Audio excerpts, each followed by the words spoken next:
I remember the exact moment everything shifted the second I stopped being the oblivious husband and became the man who knew it all. It was a Tuesday, just a regular, forgettable Tuesday. Not the kind of day where you expect your life to crack open and spill out all the lies it had been quietly carrying. She left that morning the same way she always did, her hair still damp from the shower, her lips painted in a perfect red to bold for a quick grocery run. I stood at the kitchen window, watching her through the glass. She was smiling down at her phone, a soft, secretive grin like the world existed only inside that screen. She looked untouchable, untouched, like she didn't have a single lie hiding in her heart. But I knew, I had known, not all at once, but slowly, like watching the sky darken before a storm.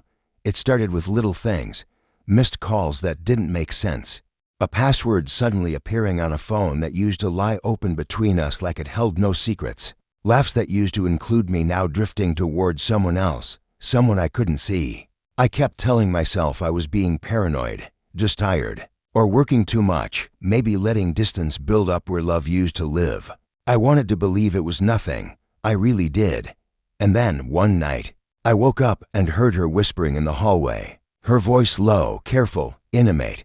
She said his name just once, but that was enough. She didn't know I was awake, didn't hear the breath catch in my throat or the silence that wrapped around me. Like a vise, that one soft name carried the weight of betrayal. It hit me like a slow-motion punch to the chest, and that moment, that whisper, flipped a switch inside me. I didn't confront her, not right away. That's the thing about betrayal, it doesn't scream. It seeps in, slow and heavy, and all you want to do is pretend it's not real. You try to give the truth a way out, some chance to reshape itself into something softer, something survivable, but the truth doesn't bend. It doesn't care how much it hurts. So I waited, and I watched. Every time she left the house, I studied her like she was a puzzle with missing pieces. I memorized what she wore, how she smelled, how long she was gone. I checked credit card statements. I learned the rhythms of her deception. I even followed her once 2 cars behind, hands clenched so tight on the wheel that my knuckles turned white. My heart beat like a war drum in my chest, loud enough I was sure it would betray me before she ever could. She didn't go to the grocery store, or to yoga, or to her sister's. She went to his place. I saw him open the door and pull her into a kiss before she even stepped inside. She laughed, that same laugh I hadn't heard in months, and something in me, something warm and trusting, broke. But something else, something colder, sharper, took its place. Still, I said nothing. I smiled at dinner. I kissed her goodnight.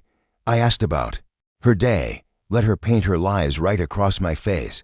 I let her think she was winning, because I wanted to see just how far she would go, how deep her betrayal really ran. And while she lied with ease, I was building something in silence, patient, precise, like a man preparing to light a match in a room soaked in gasoline. The night I chose to end it, it was quiet. She walked in late, tossing out some excuse about traffic, about her phone dying. She kissed my cheek as if she hadn't just crawled out of another man's bed. I asked if she wanted some tea. She smiled and said, sure, like we were still the same. Like we were still us. While the kettle hummed to life, I walked into the living room and picked up the envelope I had prepared. Inside were photos, time-stamped printouts, digital receipts, and maps of her dishonesty.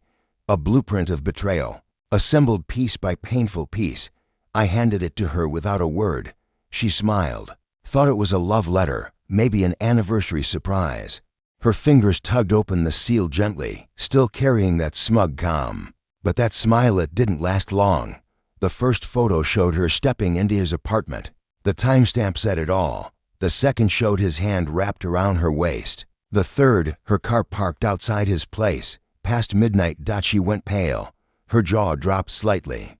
But no words came. Just a small, broken sound, like something deep inside her cracked clean through.